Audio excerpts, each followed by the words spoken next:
you done now? Hey, this is Maya, and you're listening to the Brad Gilmore Show. Oh, Brad, what have you done now? Ladies and gentlemen, this is Bruce Buffer, and you're listening to the main event of podcasts. First, fighting out of the blue corner, Brad Gilmore. And now, it's time! Hello, everybody, and welcome to the one and the only, the Brad Gilmore Show. On demand. We have a great show for you today, the one and the only. I'm excited about this. You know, we've had a good run as of late. I think over the last year, we've had some great interviews. I've got to talk to a lot of people I never thought I'd have the opportunity of speaking with. And today is no different. Today, on the Brad Gilmore Show on Demand, we have the one and the only, the voice of the Octagon. You know, there's POTUS, right, which is President of the United States, right? There's only one, and there's been 44 different men who've held that distinction of being POTUS. There's only one man in the history of the world who's had the distinction of being called the Voto, and that is the voice of the Octagon. He joins us on the show today. He is Mr. Bruce Buffer. Bruce Buffer, of course, the long-tenured ring announcer of UFC, the Ultimate Fighting Championship. If you're a fan of mixed martial arts, the name is synonymous, really, with the sport. When you think Bruce Buffer, you think of the UFC, you think of it's time, right? And I reached out to Bruce. I've had some contact with him over the last couple of years, and I reached out to him and said, hey, would you come on the podcast? He said, love to. So we set it up, and we talked for, I think, for about 20 minutes. You know, he's a busy guy. Bruce Buffer is a busy man. So he was gracious enough to make a little bit of time for me, 20 minutes out of his day. And you know what I thought about this when I was doing this episode with Bruce? I was like, man, you know, time really is a crazy currency. I mean, it's the only currency we really have. The only thing we really have is time. Nothing lasts forever, of course, so our time is finite. And to be able to have the opportunity and to be blessed with the opportunity of getting to spend time with people like Bruce Buffer or Jack from Theme Park History, Aaron, or anybody I've had on the show as of late, you know, it really is an honor. It is. And I'm very excited about some of the other guests that we have coming up here on the Brad Gilmore Show. I've been booking like crazy. So I'm looking to get some big names on here for this show and for all kinds of stuff. You know, to have Phil Hellmuth on the show, Chris Moneymaker, Michael Rappaport, Booker, all these guys to come bless me with a little bit of time really is awesome. So I enjoyed this talk with Bruce, and I tell a story on here, and I'm going to go into the full thing right now. I'll tell the beginning of it, and I'll finish the conclusion when we bring Bruce on, but it's now going on 6 years ago in November or October, late October, early November of 2012.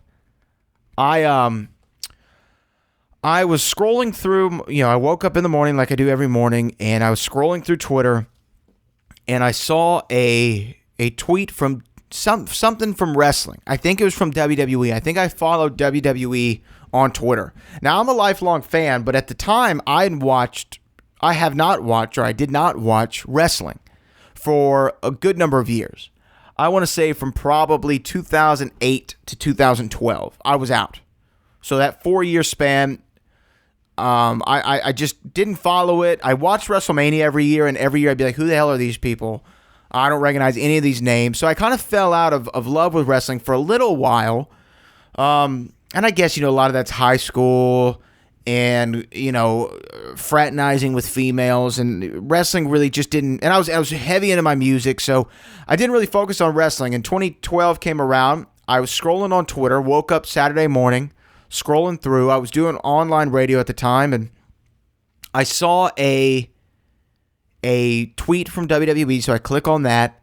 I'm like, oh man, wrestling, I wonder what's going on. And then from there, they had tweeted something from Booker T, who was the acting SmackDown general manager, I believe, at the time. So I was like, oh man, Booker T. I remember Booker T. My first wrestling event ever went to, Booker T was in the main event. My first 2 wrestling events I ever went to, Booker T was in the main event working for the world title. So that tells you something. But I I was like, okay, let me see what's going on with Book. So I click on his thing, and I was like, oh, wow, Booker has a school in Houston, a wrestling school? I didn't know that. And then I see that they're looking for a ring announcer. I was like, oh, that's cool. That would be fun to do a ring to be a ring announcer for professional wrestling. So I click on the link to the school's website, Reality of Wrestling. I'd never heard of it. And there was an email address saying, email Paul Cook your information. So I emailed Paul Cook. I must have been one of only like 2 people to do this. I don't know why, but I got a call 3 weeks later. I was going to go do an interview promoting my band's new album, 2011, 20 Summers, which 5th year anniversary just passed of that album. So shout out. But we were promoting the album, and I got like I said, I got a call from Paul Cook, and he said, hey, is this Brad Gilmore? I said, yeah, sure is. He said, can you come down to wrestling school? We'd like to talk to you about being a ring announcer for Booker T's Reality Wrestling. And so I went down and met with Paul and Kevin Bernhardt at the time, and Booker wasn't there. This was on a Tuesday. I got a call on a Thursday. Hey, can you come down to the school tonight? Booker T would like to meet you. Awesome. Go down there and meet Booker. The first thing Booker T ever told me was I was a good-looking kid. I'll never forget that. And I remember looking at him and like, oh, yeah, I appreciate that, Book. And it was kind of like this, it felt like I already knew him, you know? So anyway, he goes, have you ever done ring announcing before? I was like, no, but I've done some announcing, which wasn't true either. But I've been doing online radio, so I thought, okay, obviously this is, I'm in broadcasting in some sort of way. At least I thought I was. I was 19. And Booker was like, okay, well, we got a show this Saturday. Can you be there? Absolutely. So I got there Saturday, and I remember being given the card, and Kevin Bernhardt said, yeah, go up to all these people. Or I think Paul Cook said, go up to all these people and ask them their height, weight, or their weight in hometown, and write them down on some index cards, go out there, and hopefully you do a good job. And that was really all the advice I was given. So then I remember it was bell time. I was told by Paul, all right, you're up. It's time to go out there. I walk to the ring and get in the ring, and I'm going to finish that story with Bruce Buffer right now on the Brad Gilmore Show on Demand. Special guest joining me on the show right now, the Voto, the voice of the Octagon, Bruce Buffer joins me on the Brad Gilmore Show. Bruce, how you doing? I'm good, Brad. How are you? I am excited. I'm excited to talk to you. I've wanted to, have you on the show for a long time for a multitude of reasons, and chief of which being this.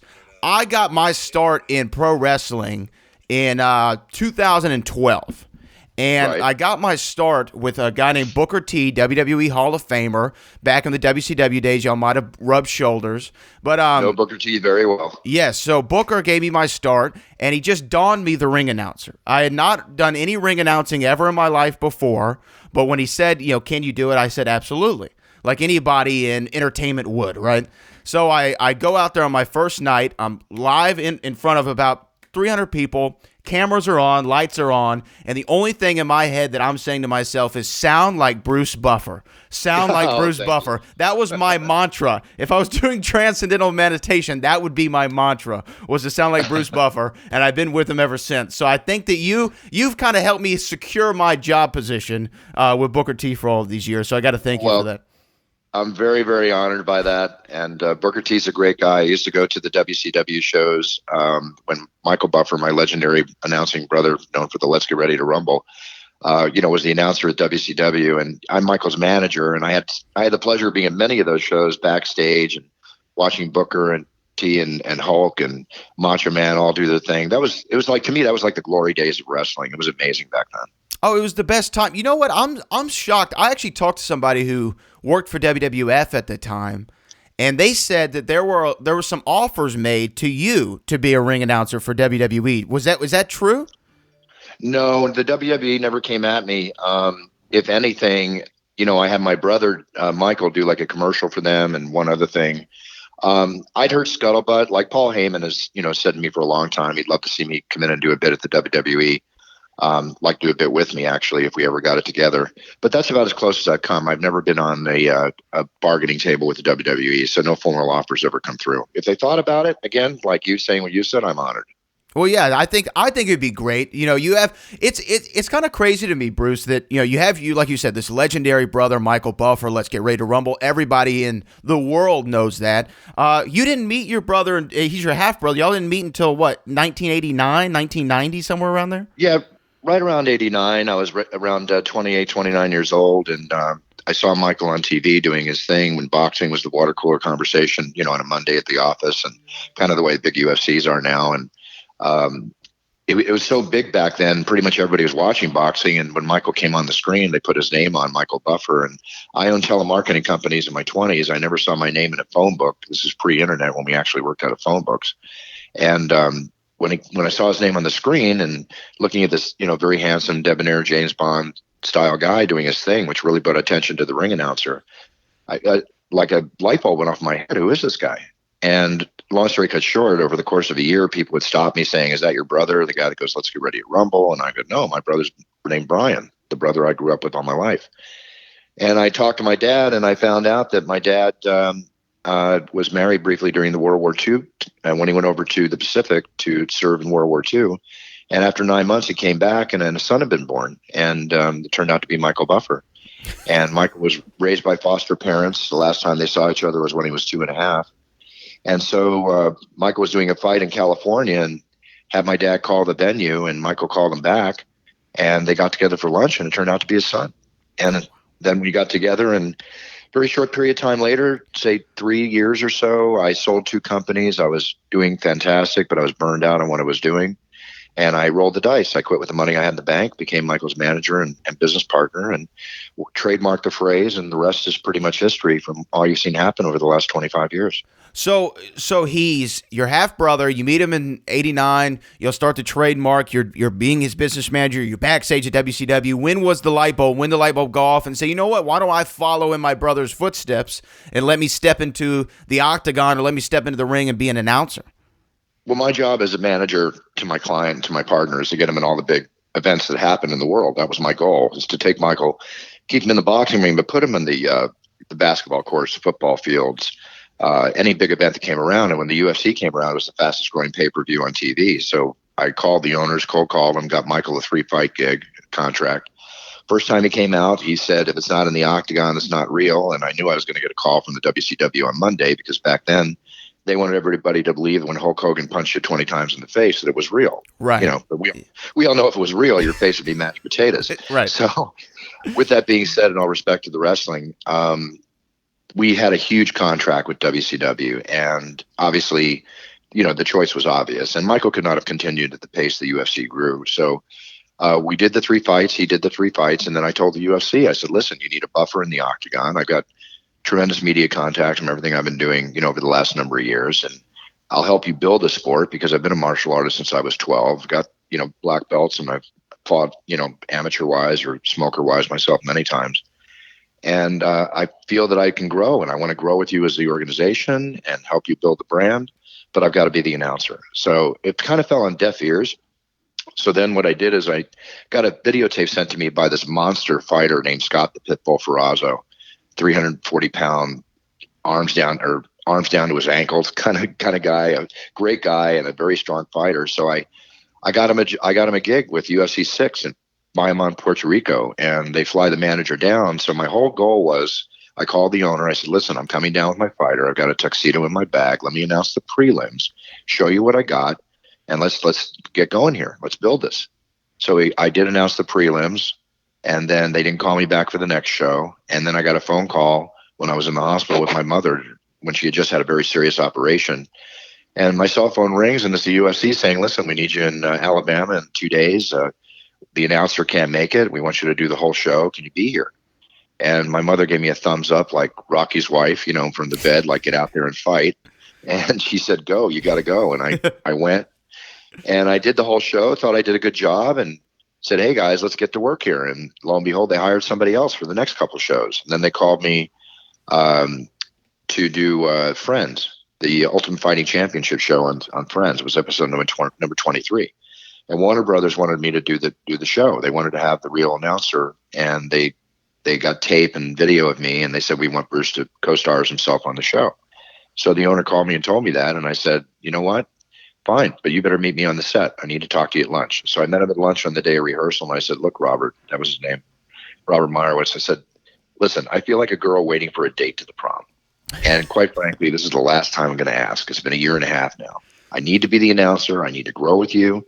And that way I can help you build this sport and do what I can do, on my part, my own little niche. And that was the best poker hand I ever played. And I started announcing every single show. I've been doing it for 23 years. I mean, it's probably one of the most incredible rides that you like you said, you're working, you owned your own businesses in your 20s, and you probably would have never thought, I'm going to travel the entire world in a sport too at the time that was still looked at like, I don't know about this. And now it's turned into a multi-billion-dollar, industry that's being televised by Mickey Mouse now, coming up. So, I mean, it's kind of crazy, the career trajectory. But you talk about, again, though, your brother, let's get ready to rumble. I said it, a phrase that everybody knows. But now everybody also knows it's time. And you've branded It's Time, It's Time Radio, which I want to talk to you about in a second. But where does It's Time come from? Because I have a buddy who actually worked with me and Booker T, Jeremiah Gallegos, who's now the ring announcer for Golden Boy. And I remember him sitting there one day, and we're talking, and he's like, I got to come up with my It's Time. I got to figure it out. It's now like the benchmark that ring announcers go by. They got to get their catchphrase. Where did It's Time come from? Yeah, I agree. Was that Joe Martinez you were talking about? Jeremiah Gallegos. He's the new ring announcer for Golden Boy. Yeah. Right. Exactly. In the beginning of the show, I used to walk out and I would say, well, first off, let me say this. Michael Buffer, to me, is the legendary greatest announcer of all time.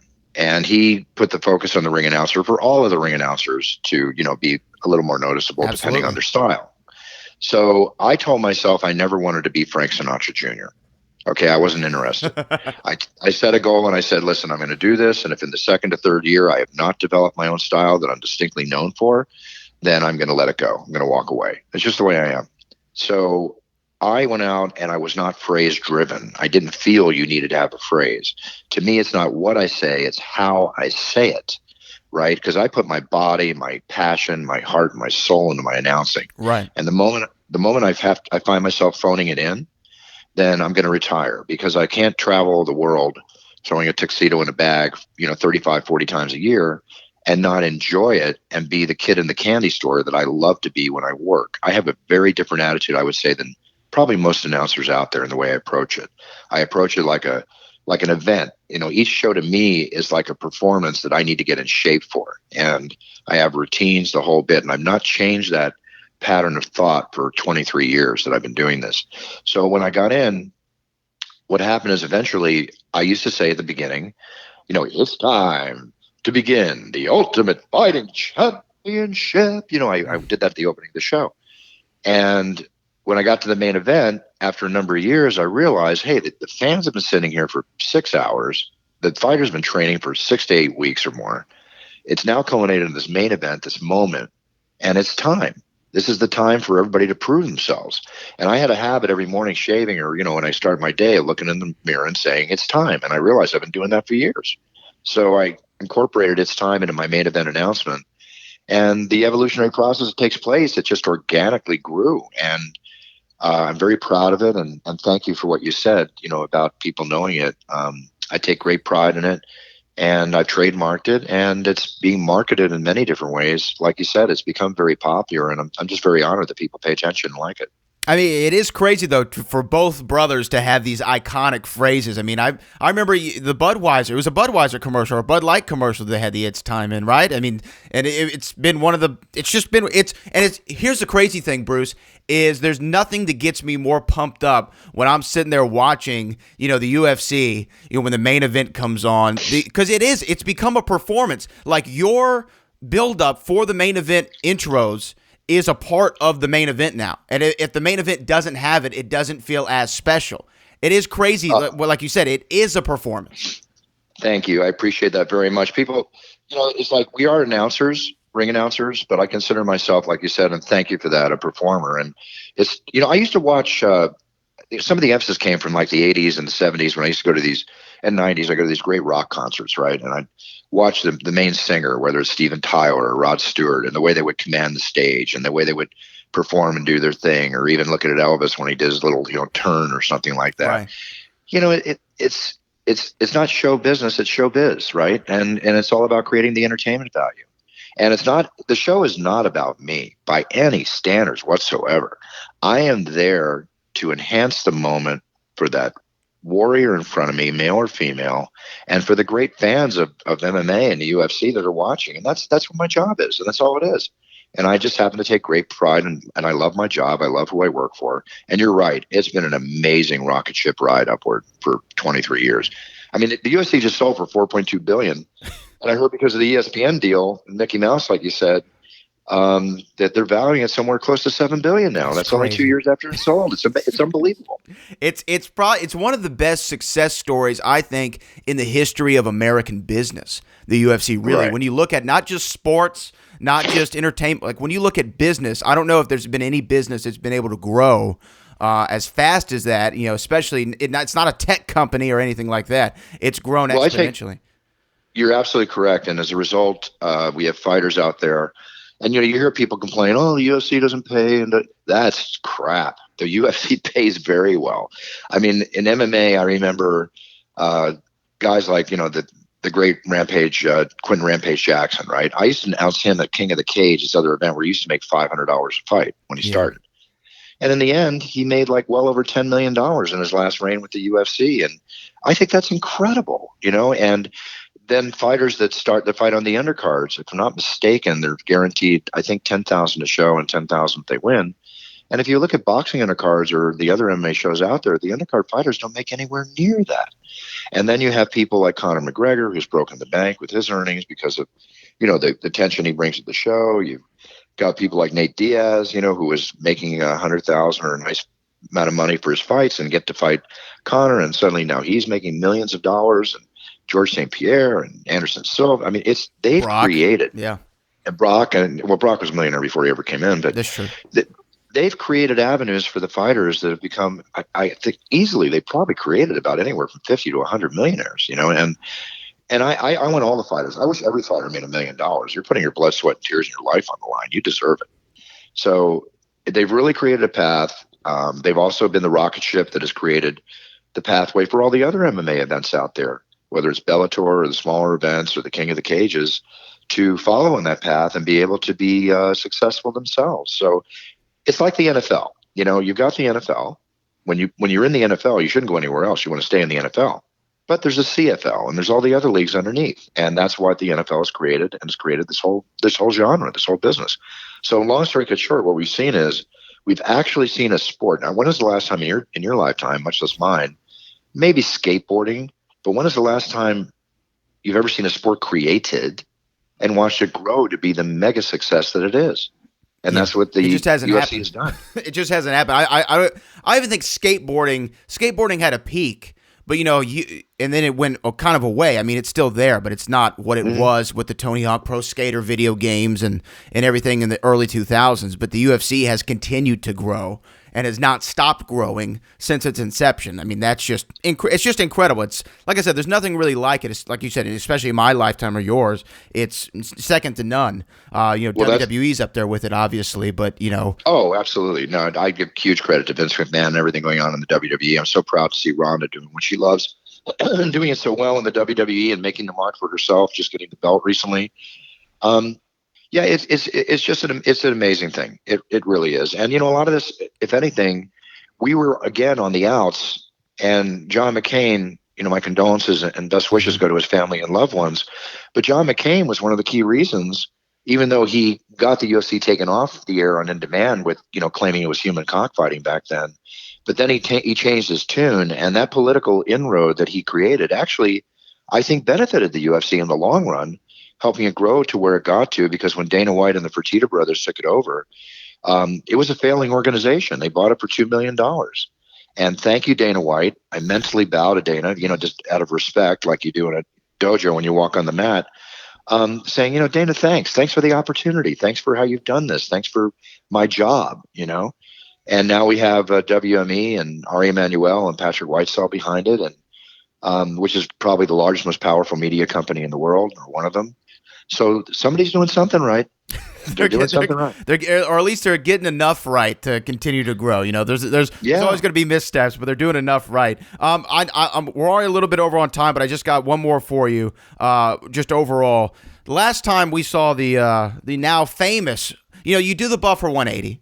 Right. Of course, which is a trademark of yours. We've only seen the Buffer 360 one time, I believe. Is that correct? Only one time. That's absolutely right. The last time we saw it, Brock Lesnar was fighting for or defending the UFC Heavyweight Championship, and Brock now is coming back. He's going to be fighting DC for the UFC Heavyweight Championship. Real quick, your pick for that fight, and is there any chance we can see the Buffer 360? The Buffer, okay, my pick for that fight is what I always answer. I can always talk to you about how it's written on paper and the styles, but I'm always made the best man win because I'm an equal opportunity announcer. I don't bet fights, and I want to get in there and give each warrior, male or female, everything I have to get them ready for that moment. The Buffer 360 was something that happened over a push on the internet and Joe Rogan pushing me and everybody. And I realized at that moment, that night when I was in the Octagon, I told everybody, listen, I'm going to do it, but I'm not going to tell you when. You won't know. And Joe thought I wasn't going to do it, but I was purposely waiting for Brock. And when I turned out of the corner after I announced Frank Mir's opponent, I said to myself mentally, I said, I better pull this off or I'm going to be the joke of the internet on Monday morning. Right. Absolutely. You'd have been a meme everywhere. Exactly. So I went into Brock and I gave him the intro and I leaned down a little bit and I said, Brock. And then I jumped in the air and spun the 360 and landed. And it was perfect. I landed perfect. It's like a gymnast. I go, oh, I nailed it. I got the landing. Right. And then I shoved my card in front of his face and roared Lesnar, and he jumped his hands up in front of me. And it's like a screenwriter could not have written a scene more perfectly. And I got back to my seat and I thought to myself, mission accomplished. But at the same time, to keep that in the minds of people, great moments in life, whether it's sports or politics or life in general, do it once. Don't do it again. Right. Do it once. Right. It's done. Yeah. One and done.